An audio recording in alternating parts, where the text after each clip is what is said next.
El gobierno pretende legislar, otra vez más, como continúa y es propio también de nuestro sistema carente de poderes separados, modificar el sistema de acceso a la carrera judicial socapa o con la excusa de lo que ellos llaman democratizar la justicia. En primer lugar, hay que saber si esto es algo factible y siquiera deseable, lo de democratizar la justicia. ¿Qué es democratizar la justicia?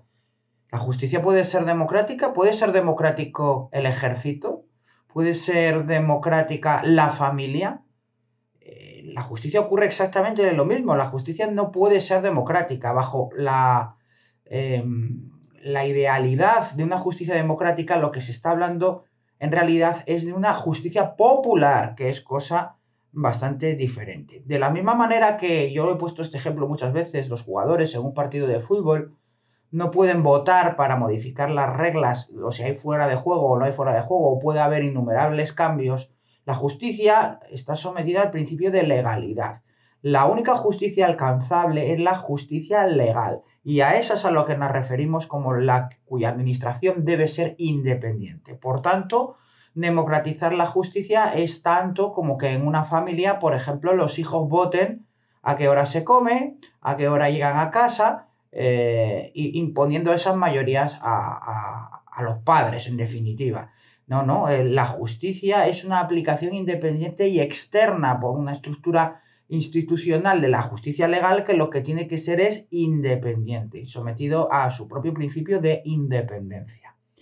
Precisamente lo que se quiere con esta reforma es todo lo contrario. Existe la lógica desconfianza del Ejecutivo como poder político que es de la independencia de la justicia y es una tendencia natural que intente atarla en corto. El problema es cuando la organización institucional de la partidocracia favorece ese control o a esos anhelos del poder ejecutivo. Y me da igual que sea del poder ejecutivo, como si es del poder legislativo o como si es incluso de los poderes fácticos que se encuentren fuera de los poderes políticos. Lo que hay que asegurar es la independencia de la justicia, no en tanto poder político, que no lo es, sino como organización o como función jurisdiccional del Estado, que no tiene que ser eso poder, sino lo que tiene que ser es independiente. Pues bien, con esto resulta que lo que hace el gobierno ahora es intentar legislar al respecto para garantizar, según el resultado de estas medidas que vamos a empezar a analizar ahora, que al menos uno de cada 4 jueces no tengan que superar una oposición, en tanto aumenta, y esta es la primera medida estrella, un 25% los juristas del denominado cuarto turno. Y pongo lo de juristas como la noticia que estoy leyendo y me está sirviendo como base, que viene de Europa Press, luego de ver el texto del anteproyecto, viene a señalar. Habla de juristas de reconocido prestigio, que son aquellos que entran a través de un sistema de concurso, no de oposición o concurso-oposición, mucho más liviano de lo que es la oposición directa a la Administración de Justicia, que denominan juristas de reconocido prestigio. Es la puerta de atrás, ni más ni menos, para que el poder político enchufe en la carrera judicial a personas de su cuerda sin pasar las duras oposiciones de la judicatura. Pues bien, con esta reforma lo que se garantiza es que se aumente un 25% este denominado cuarto turno, que para que la justicia fuera independiente debería desaparecer absolutamente. Concretamente, en el cuarto turno, lo que se está procurando es que al mismo tiempo que se convocan las oposiciones para el turno libre, como ya digo, el de oposición pura, también se convoquen el mismo número de plazas para esta modalidad. Esta es la primera de las medidas que viene a establecer esta pretensión legislativa del Ejecutivo de modificar el acceso a la carrera judicial. El segundo, y esto es gravísimo, es que por primera vez este cuarto turno se extiende no solo a la judicatura, sino también a la fiscalía. Es decir, hasta ahora no había fiscales del cuarto turno. Ahora va a haber fiscales del cuarto turno. Y esto es más grave si cabe, dada la anunciada intención gubernamental de hacer desaparecer la instrucción penal antes de marzo para entregársela a los fiscales. Fiscales que, como ya dije en otro programa, están regidos por los principios de unidad y jerarquía y subordinación en una actuación única dependiente de un fiscal general del Estado elegido por el gobierno. Si ahora encima esos fiscales no van a ser de exclusiva oposición en una carrera única que abarque, en una oposición única que abarque por puesto de destino a la judicatura y a la fiscalía, sino que va a existir también fiscales de cuarto turno introducidos por afinidad ideológica, pues conseguimos un control total de la instrucción penal, ¿no?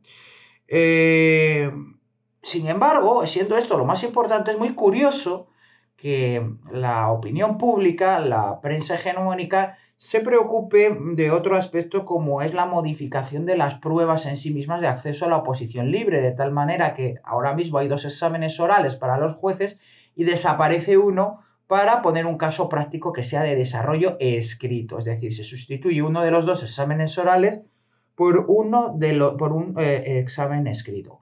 Efectivamente, ello puede suponer una rebaja de la exigencia, pero en sí mismo a mí no me parece la medida más, digamos, peligrosa o perniciosa de todas. En tanto, no desaparece totalmente los exámenes orales en el acceso a la judicatura, permaneciendo uno de ellos, ¿no? Otra cuestión también muy importante, en cuarto lugar, es la regulación del sistema de preparación de estas pruebas a la judicatura, que actualmente era enteramente por libre. Uno se quería preparar para juez, tenía que pagarse un preparador, aparte de autodisciplinarse de una manera muy severa, y bueno, pues, generalmente pues personas que pertenecen al ámbito de la carrera judicial, jueces y fiscales, son a los que se va a cantar los temas, ¿no?, para prepararse para la oposición. Pues ahora se habilita un registro público de jueces y magistrados que actuarán como preparadores habilitados para ello. Y además a efectos de otorgar un sistema de, de becas para que una persona pueda prepararse. Es más, se abre la puerta a una escuela de preparación pública que sea becada. Esto es muy peligroso porque se va a saber, se va a conocer de dónde viene cada uno cuando se está preparando. Y si los preparadores habilitados por el gobierno o la escuela pública esta de preparadores, que supongo que sería la misma escuela judicial donde hacen luego la práctica los jueces o sucursales de esta, por decirlo así, pues se va a saber de dónde viene cada uno y los tribunales van a saber asimismo las afinidades preparatorias de cada uno de los preparadores o quienes vienen apadrinados, aunque sea una palabra inadecuada para ello, por cada uno de estos preparadores de la confianza o de la cuerda que corresponda o que convenga en cada momento. También existen en este proyecto legislativo 2 medidas más que son realmente pues, sorprendentes, ¿no? Que se meten de rondón a la hora de ordenar, o mejor dicho, sojuzgar el funcionamiento de lo que es la carrera judicial o el escalafón judicial. Una de ellas es la supresión a las asociaciones judiciales de la financiación privada, señalando que únicamente pueden nutrirse de las cuotas de sus afiliados, de los jueces, así como de subvenciones públicas. La primera de las partes, correcto, y es como debería de ser. Las asociaciones judiciales, como al fin y al cabo lo que son, que no es sino una parasindicación, una elusión de la prohibición de sindicación de los jueces, deberían, como tales, en todo caso, nutrirse solo de las cuotas de sus afiliados. Pero eso de abrirle la puerta a la subvención pública a las asociaciones judiciales es lo mismo que financiar a los sindicatos, de tal manera que es algo absolutamente reprochable. Otra de las medidas que entra de rondón es la variación de la composición y la elección de los miembros del Comité de Ética del Consejo del Poder Judicial, ¿no? Que además ahora vienen introducidos vocales en este Comité de Ética del Consejo General del Poder Judicial a modo de la mesa del Parlamento de no solo integrantes de la carrera, sino también de 4 miembros que serán elegidos por las Cortes Generales. Es decir, una vez más, el poder político metiendo sus manos en el Poder Judicial, como si ya no estuviera suficientemente controlado por la propia elección de sus vocales y de las comisiones de designación judicial. Como digo, todas estas medidas son una vuelta de tuerca más al control, la creación de los fiscales de cuarto turno y la entrega, a su vez, de la Fiscalía, por otro lado, a la instrucción penal a la Fiscalía, suponen un serio riesgo, además, bueno, un serio riesgo no, acaban directamente con la independencia personal del juez y magistrado, que solo debe su cargo a su persona, ¿no? Hay que señalar, y para terminar el programa de hoy quería decirlo, que todas estas medidas defensivas del poder político único e inseparado se ven complementadas asimismo por medidas de ataque directamente, ¿no? Si bien esto sirve para defenderse, bueno, y sí, para atacar al rival político, pero podríamos decir que tienen origen en una desconfianza absoluta de la independencia de jueces y magistrados por el poder político. Esto se entiende mejor si nos damos cuenta, y me ha llamado la atención, con algo que no tiene que ver con la administración de justicia, pero va en la misma línea, y esta sería en la línea de ataque, como es que los inspectores de Hacienda, y sale en el diario especializado Confilegal, critiquen también cambios en el sistema de oposiciones pretendido por el gobierno para rebajar la exigencia en cuanto al acceso a las oposiciones a inspectores tributarios, de tal manera que puedan ser utilizados la inspección tributaria, la inspección de Hacienda, de manera explícita como un ejército o una suerte de policía política represora al servicio de los intereses del gobierno en cada momento. Por eso, los inspectores de Hacienda se han solidarizado con las quejas mantenidas asimismo desde la presidencia del Tribunal Supremo, la señora Perelló en concreto, en relación a estas modificaciones de acceso a la carrera judicial, haciendo piña única reivindicatoria en este sentido.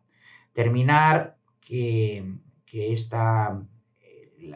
papel, como siempre, de los propios jueces y magistrados, del Consejo General del Poder Judicial, por supuesto que nada podemos esperar, y menos aún de la presidencia del Tribunal Supremo, que a su vez es la presidencia de ese politizado Consejo General del Poder Judicial.